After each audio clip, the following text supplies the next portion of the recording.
Ladies and gentlemen, welcome back on the Mike, the premier business radio program around. I'm your host, Mike King. Appreciate you being here with us.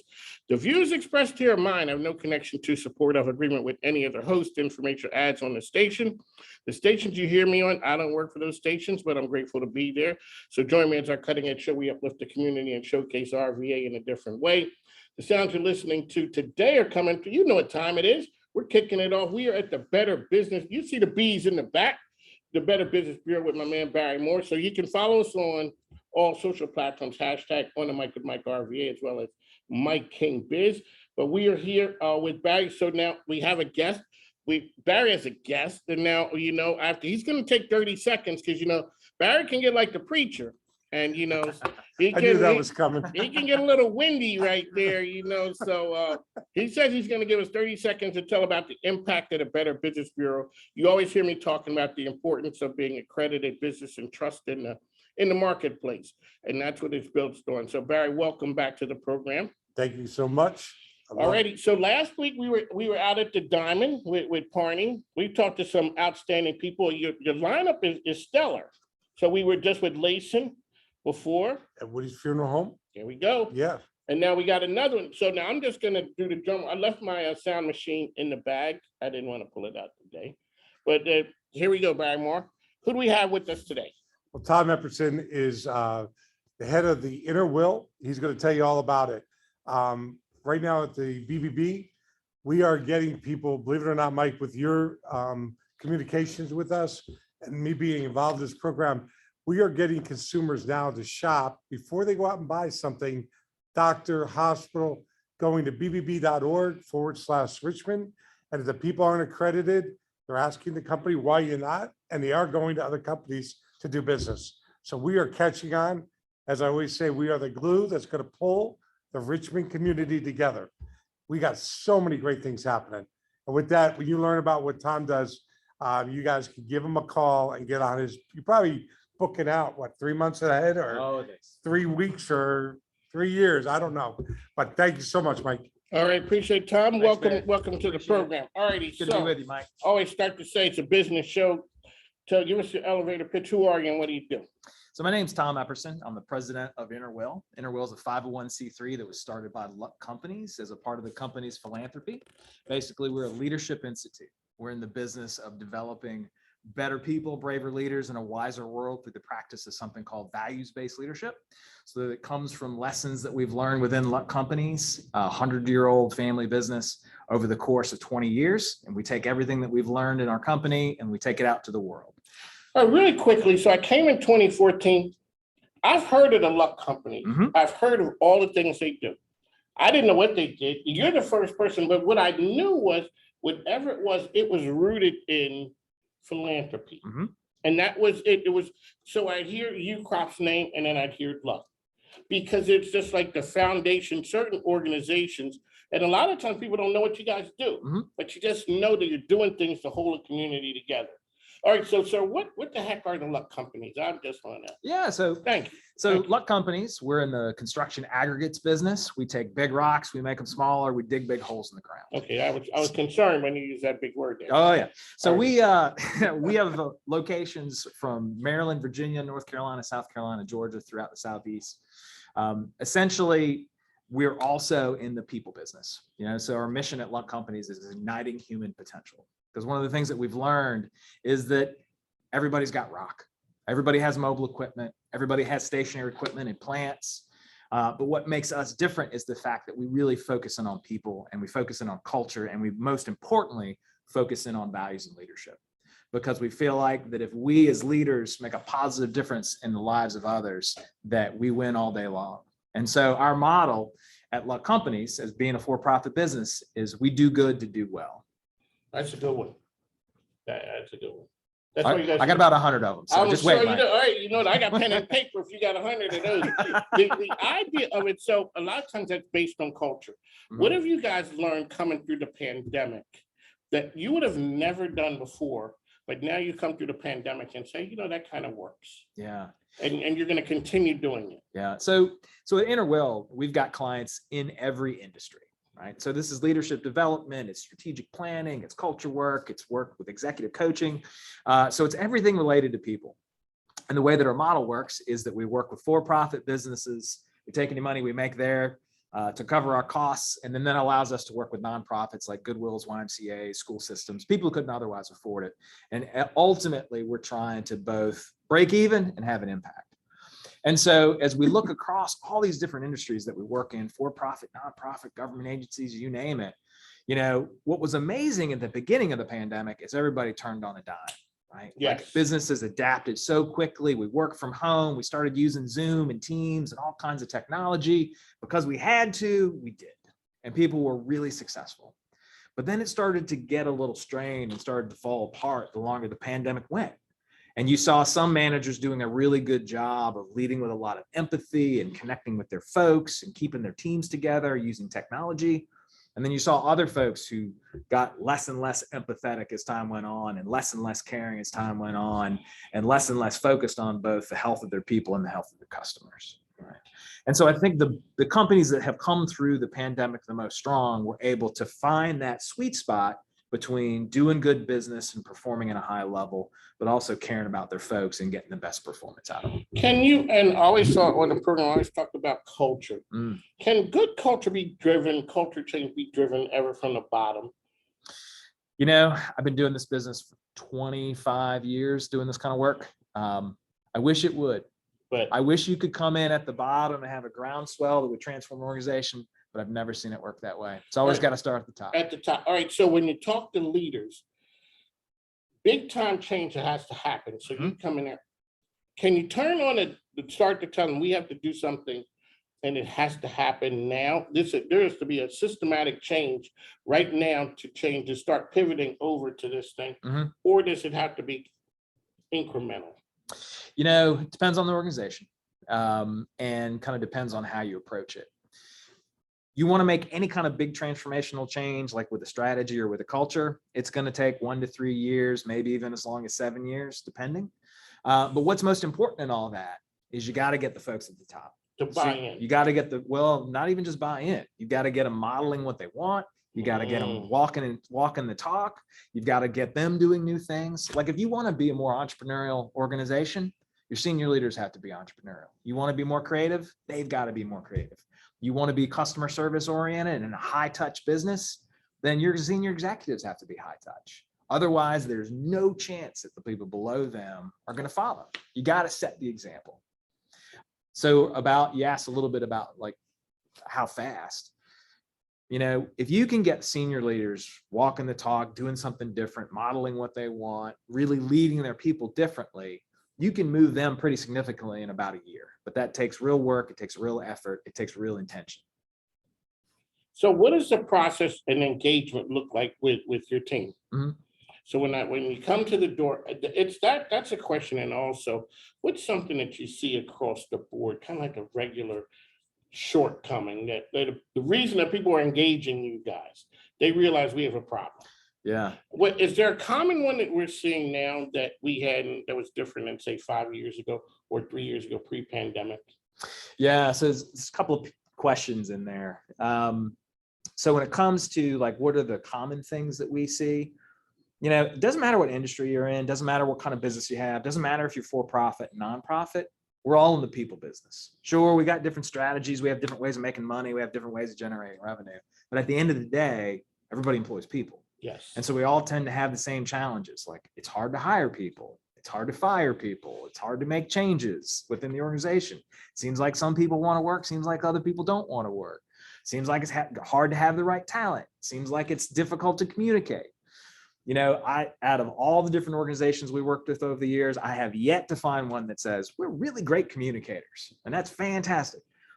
One of the things that I see lately is really both an outcome of the pandemic. It's an outcome of the economy. It's an outcome of inflation, you name it, is that everybody's having a hard time finding people and hanging on to their best talent. And so everybody's trying to figure out, how can I attract talent and get the people that I want? And how can I hang on to the ones that I really want to keep? And if you've got really good leaders in place, you're going to be much more likely to be able to attract fantastic talent and hang on to the best ones. because people don't quit organizations, they quit bosses. Yes, they come to organizations a lot of times, but sometimes they follow people. Mhm. And to have people who are out there who are trying to make a difference, but when they get there, if the situation is toxic, especially now where a lot of things are going out the window. Mhm. I don't need to be geographically placed to get that job Right. anymore. Oh yeah. That went out the window. When I used to work at AccuWeather, and we would fly from State College, Pennsylvania to California because the company didn't trust that they could have somebody out there and they would work. Yeah. Now, it's not even the case. Yeah. I asked the CEO of Elephant Insurance what was something that he learned during the pandemic. He said that it never worked before. He said he was a true believer that remote working would never work. Mhm. Wouldn't work. He said not in 100 years. 3 weeks or so into it, you know what he says? It's working. Yeah. It's working. The tough part about that, Mike, though, is we haven't quite figured out how do you keep a really healthy, engaging culture alive with a remote workforce? And that is the question, because you know what? I always ask people, and we've had the HR folks on. You know, you meet HR Mhm. on 2 occasions or multiple occasions, but most of them are Sometimes you not don't want to good. meet HR. Exactly. So you come there the first day and they show you around and introduce you. And you sort of learn the culture of the place. Mhm. Well, how do you do that when you're in Scranton, Mhm. he's in San Antonio, she's over there? You don't get that kind of thing happening. It's the energy. And that's why people say, well, we need to get back to the office. Mhm. I'm kind of a believer, you know, that's the whole idea. It's not safe to go in the office. I don't know. It looks kind of safe in Kroger and all the sporting events and all these other places where people are. There's a certain thing that happens Yeah. in the office. You know, a person says, well, how long will it take to get that task done? And it's done by email. 2 weeks. Okay. You walk over to Bill's desk and you're like, Yeah. hey, Bill, I was 10 minutes later, it's done. That's the energy that comes out. And I don't think we've sort of figured that out as a culture to make the magic happen when people are together. You know, Mike, there's some things that work, right? Like you can connect and communicate online using Zoom, using video chat. You can come together and do project management. We were surprised that you can do strategic planning using tools like Zoom. You know, we had to figure out how to do it pretty quickly. So you can do a ton of things really well online and using telework. The tougher part, the piece that you really miss, is all that informal stuff. Like when someone's, you know, getting a cup of coffee and they strike up a conversation, all of a sudden they're solving a problem. Or people go out and maybe get adult beverages, and while they're having adult beverages, they're saving the world, and something comes out of that. And so we haven't quite figured out how do you get all that informal sort of, you know, rubbing antennas together. You know, and then the culture piece, like how do we keep our relationships and how do we keep connecting, you know, as opposed to it's cold and it's dry and it's just focused. But sir, you are an optimist like me. I'm not. I am. The bar is low. And you know why I know the bar has been lowered? The bar is low. When we meet somebody in person for the first time, it's like we've known them forever. And it's all by Zoom. It's like, it's crazy. It's like, we've never met. The bar has been lowered because it's like, oh, now you know them, but you really don't know them. Yeah. Because there's the things that we miss standing together, getting to know the person in a room.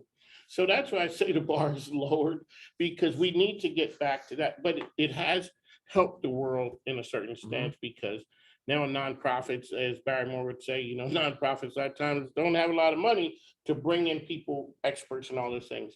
It goes out the window now. Yeah. Because of the remote aspect of it. I tell you, you know, some folks have really benefited from telework. So for example, there's an agency that we support at the federal level, and they've always had a hard time recruiting because they were trying to bring people to Northern Virginia and to DC, and they just didn't want to move.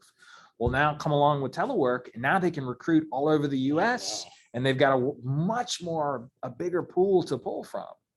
You know, the downside of that, one of the things that I worry about long-term is that, well, if I can hire somebody from anybody, then why don't I find out where people are making the least amount of money for the highest amount of skill and go get them? Yeah. And then that's a brain drain for that location that makes that location go down. Exactly. Okay. Like I ain't even thought about that one. That's bad. Smartest guy in Yeah, I know. Richmond, other than you. I thought I was like, oh Mike boy, King, that's This whoa. is Tom Epperson. Yeah. Do you know who he is? Tom, now that He's the one was, man. that, when you think about it, the area is already depressed. Mhm. And there are a couple of shining stars there who are looking for a way out. Yeah. Now you reached in and pulled out the best of the best and left the rest of us here. Wow. Well, you think about like even Virginia, like a place like Danville, where the economy is depressed and there's not a ton of industry there. Well, what if you got really good at telework in Danville and you get great internet connection, you get great speeds, and you get the talent that's there and you get them jobs all over the country? All of a sudden, Danville's thriving again. So how can we be more creative and rethink the way we do business, the way we hire people, the way we engage people, the way we address those communities that, don't have the same infrastructure that others do, and really lift everybody up? And I think if we can figure that out in Richmond and in Virginia and in the United States, then we win all day long. How does an organization engage you guys? So you guys are strictly, you're on the business side, but you're on the nonprofit side. What type of nonprofits do you work with?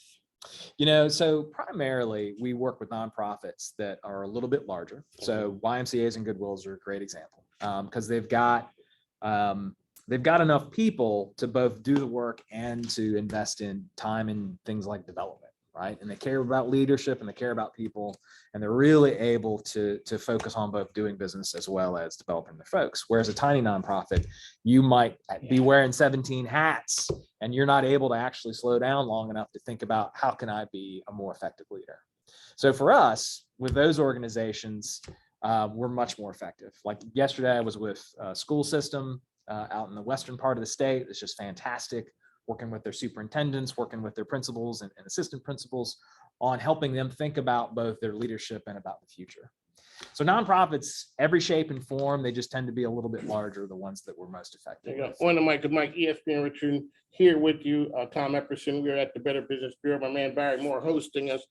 We're talking today about business nonprofits and basically how they work to change the world. You can find On the Mic with Mike, the program, as part of the Mike King Biz Radio Network, ESPN Richmond 5 to 7 every day, as well as International Business Growth Radio. We're like LeBron, we took our talents and showcase RVA across the world. We're there 10 a.m. Eastern on Saturday. Shout out to my man Bill Eastman who made that possible. And then we're on The Choice, which is gospel, every day from 2 to 3. We're talking to Tom about the luck companies and what they do and how they integrate business and the whole philanthropy part. Like I said, I know you guys from that right there. Talk about the culture from and how it's evolved over time. And also what makes Richmond such a good environment for philanthropy and companies that are good corporate citizens. Yeah. So the luck company stories it's a little bit longer. So I'll give you the quick Okay, version. we'll take that. So essentially, we're in the rock business. So it's blue collar, it's hands-on, it's a lot of engineers. And we went through a leadership transition. And when we were in the middle of that leadership transition, we decided to decentralize the business. So we were going to push decision-making out to customers. But the thing that we forgot to do or didn't realize we needed to do is we had to focus on the culture. And pretty soon we had all these little camps that were fighting against each other, fighting over customers and fighting over resources, and had a ton of conflict. I've been in organizations like that. Oh yeah, and got real toxic fast. Sales can't stand marketing because sales is like, hey, give us some good marketing materials. Marketing said if you guys could sell anything, it would help us. Exactly. So toxicity does not work. Yeah, and you get siloed and you get people misaligned. And so one of the things that we were able to do early in this journey, we were looking around to try and find some way to fix it. And, we found this organization from down in Texas and brought in one of their executives. It was another family held business, and this guy comes in and he's, all Texas. He's got like the big shiny belt buckle and the pointy shoes. And he pulls out a piece of paper and says to all of our executives, I want you to write down everything that's wrong with this company. And of course, they'd been fighting for 5 straight years and pretty much hated one another, had a lot to say. So they filled up those pieces of paper. And then he pulls $20 out of his pocket and says, all right, $20 to anybody who wrote me at the top of their list. Right. And it was the first time anybody had ever held up a mirror and said, if you want to make any kind of change in this organization, it starts with you. And that was really the beginning of us getting aligned around a set of values and defining them in a way that everybody can understand and using them to run our business. It was the first time that we really started working on our leadership, which really is about us working on us. And we realized that leadership's a choice, not a title, and that we get to lead both at work and at home and in our places of worship and with our families. And so we started doing all this work, and it helped the business. So we were more effective, teams got along better, vendors liked us better, customers liked us better, the business got better, and the numbers showed it. But then we started hearing all these stories about people taking it home with them. You know, it helped me have a conversation with my wife that I wasn't able to have, or helped me be a better soccer coach, or, you know, help me, you know, communicate with my kid. And we didn't expect it, and we didn't realize it was going to happen, but that was enough of that magic to keep it going. And so fast forward to 2008, and, you know, like the construction business just evaporated. You know, 60% of our business evaporated in 6 months. And over the course of about 18 months, we ended up cutting the company in half. And Charlie Luck, who's our kind of owner and current CEO, at the time, he got sick. And so he was basically in bed for 22 hours out of a 24-hour day, and asked all those really deep questions about, why is this happening to me? If I survive, what am I going to do differently? What does the company stand for? What's got to change? And so when we stabilized the business and Charlie got well enough to come back, he basically pulled us all together and said, the company's going to stand for more than just making money. We're going to make a positive difference in the world. I don't know how we're going to do that. Go figure it out. And so the one thing that we're good at, other than taking big rocks and making them smaller and digging big holes in the ground, was all this leadership and culture stuff. So we said, why don't we do that? And he's like, great, go do it. And essentially in that moment, he charged all of our associates with taking everything we'd learned about values-based leadership and culture out into the world. We quickly realized that that wasn't necessarily sustainable. So we decided to start a little business around it.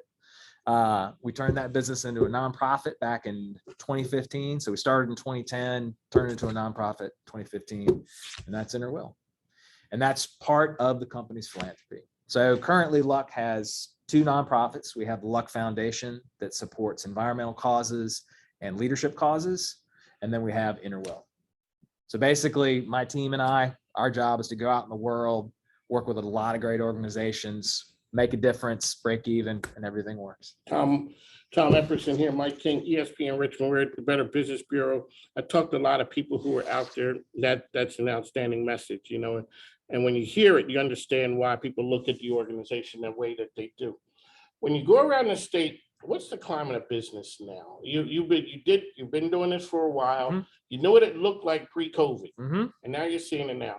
What's the business environment look like from place to place? Yeah, it's interesting. So Inner Will does work throughout the United States, and so it kind of depends on where you're at. So the Northeast is very different than the Southeast, is very different than the Pacific Northwest, and in California, and then in the Midwest. Everywhere you go, the economy is superheated. So everybody's at max capacity. Every truck is full, every worker is employed, everybody's selling everything they can make. Like, it is just, you know, going like gangbusters. And now as inflation's starting to creep up and things are getting more expensive and people are harder and harder to find, that's throttling us back. You know, if you could suddenly print, you know, 10 million more people, we could produce 10 million more bucks worth of goods and services.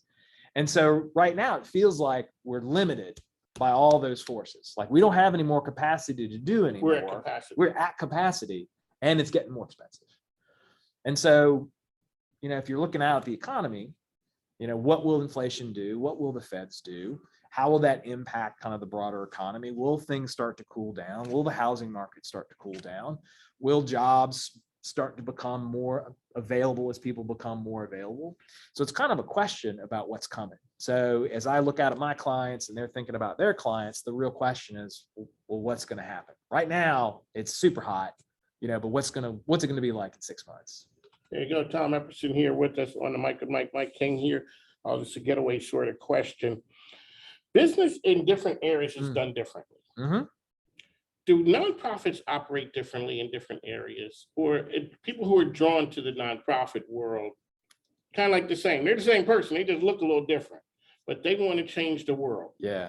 do they operate different, say, in the Pacific Northwest, or when you see people, you could tell the culture of the area is different than where you were before? Yeah, so it's interesting, and this, everybody might not agree with me, but I think that nonprofits and for-profits are really not any different. Nope. I think that they run the same. They might find their money the same way, but they're still filled with people. They're still organizations. I don't care if it's a church, if it's a Better Business Bureau, if it's a Capital One, if it's a Luck Companies, they all work on the same fundamentals, right? We all have to find a way to bring in revenue. We all have to find a way to keep employed. We all got to figure out how to put processes in place to get everybody on the same page, right?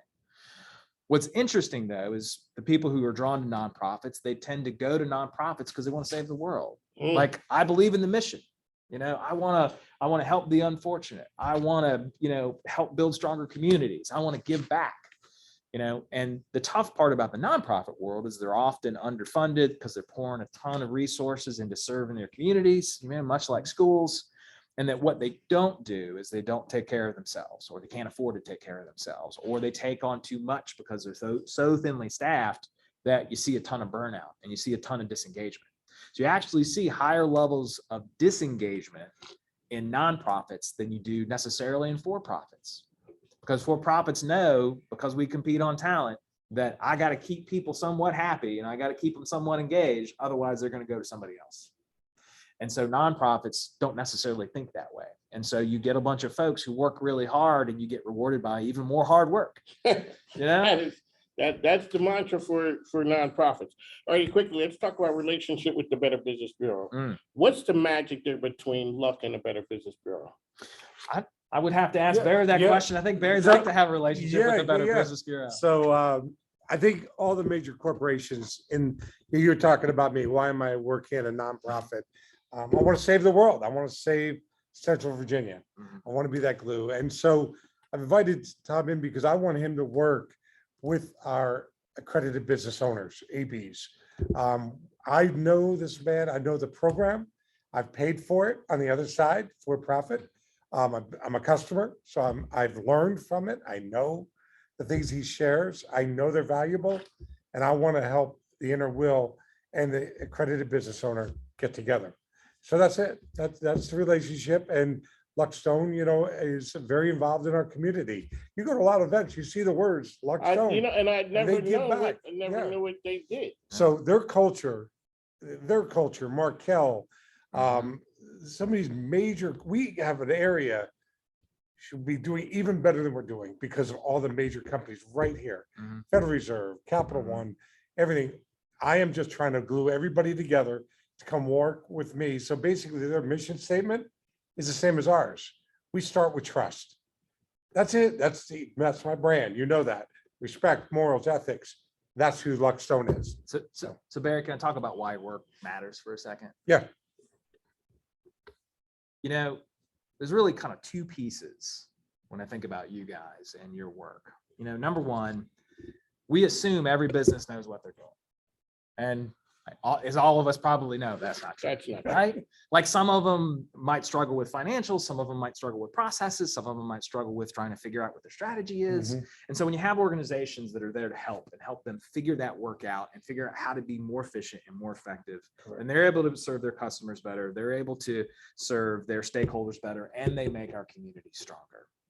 The flip side is, from an ethical and values-based standpoint, is we want organizations that have high integrity, that are honest, that care about people, but also care about performing and being effective.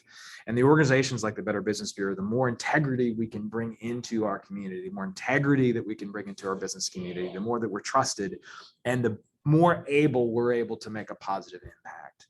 I definitely believe, and I think you do the same, is that when it comes to our business community, is there's no better vehicle than us helping address some of the challenges that Richmond faces, that Virginia faces, that the U.S. faces. We have to have the business community committed to that. There you go. On the mic, Tom Epperson there. Now that's dropping nuggets of knowledge right there, because everybody who knows this program understands that's how we roll, that business can help society be better. Tom, it is excellent. Thank you for coming out, talking to us here today. And how can people find Inner Will once again? I really appreciate it, Mike. Super psyched to be here. Thanks again to Barry. If you want to find us, you can find us at interwill.org. You'll learn a little bit about our programs and offerings and see some of our team members. Feel like that you can always drop us a line. Good. All right, quickly. Now, see, I normally do this, but sometimes I forget. But I got to ask you that. Yeah. Because you're that kind of guy. What gives you hope? You seem like the hope-filled kind of guy. Yeah. You know, my hope's taken some hits recently. You know, mine too. I used to, it's just like I thought hope was bulletproof. Yeah. But you know what? It has a strong backbone. So, Mike, I am relentlessly optimistic about people. I believe in people's capacity to do amazing things, right? It's hard, it takes work, it takes effort, and most of all, it's a choice. And if we can help people to choose more often than not to make that difference, to care about their fellow man, to maybe give somebody the toughest feedback they've ever had in their lives, to take a chance on somebody, to open a door, then it all works. We just have to help people make that choice just a few more times and remind them that they have both the responsibility and the opportunity to lead. There you go. On the mic with Mike, we bring you the best and the brightest. That's what I'm talking about. Everybody knows who we are and what we do. We got to run. As I always say, make sure you take and listen to our sponsors and advertisers, because I always say the microphone ain't free, plus my grandkids need stuff. So we'll talk to you soon on the mic with Mike, Better Business Bureau. You can check out Barry Moore here. Hey, the facility that they have here is awesome. We had the Latina Business Women event here a while back. If you need a place to come to have an event, make sure you check out Barry Moore. Those guys are built on trust. That's what he's out there. He's a Pied Piper of trust. So on the mic, Mike, we got to run. Take care now. Have a good one. Thank you, Mike.